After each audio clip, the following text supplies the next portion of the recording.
Okay, now to get into the topic of waiver and releases that have to do with sports and specifically high school sports.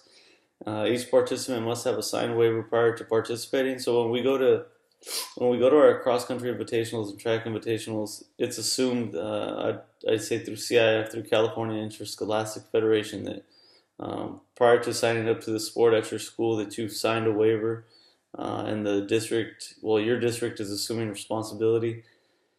Um, and the waiver should state the common accidents, which could occur, sports specific, parent permission if under the age of 18, if it's outside of the scope of um, of your public high school. Like if you're, let's say, for example, if you enter a 5K, public 5K in the community, um, more likely more likely than not, if you're under the age of 18, you have to sign a waiver that states that you're releasing all liability for any occurrence that may happen.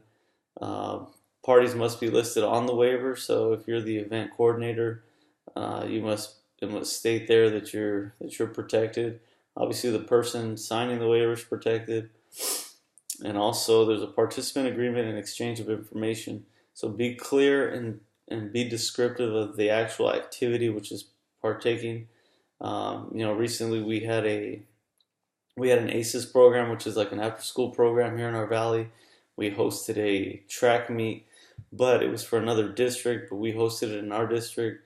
So I came to a realization that I had to get I had to get certain waivers signed, well, not waivers, but certain liabilities signed to clear our district from responsibility of any occurrences which may have happened, um, which needed district approval. So I got the right paperwork for ACES program to cover any accidents which could have occurred at our event, and for our district not to be held liable.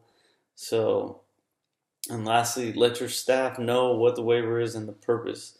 When people ask your staff, what they're signing, it's very important that they're clear and they're able to respond to certain people asking those questions. Because if you have a waiver and you have no clue what's even on it, or if you didn't review with your own staff what the material on the waiver was, then you can't expect them to know or to be answering questions that people may have. So it's important to review everything with your staff prior to the event.